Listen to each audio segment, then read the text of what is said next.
My name is Norma Gonzalez, and a year ago, I thought that I would never walk again.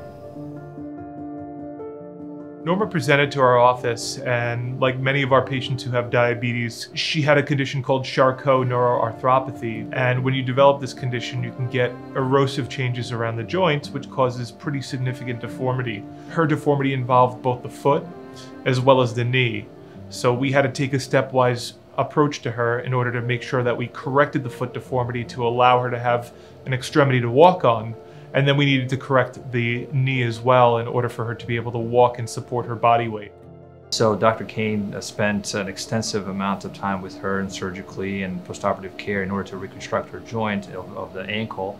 And then eventually she had involvement of the knee. For her, it would be a special kind of knee replacement. It's called a hinged knee. Essentially couples the top part and the bottom parts together because her ligaments were essentially gone, completely eroded. So there was nothing keeping the knee together. And I said, we can no longer wait on this. This knee needs to be stabilized.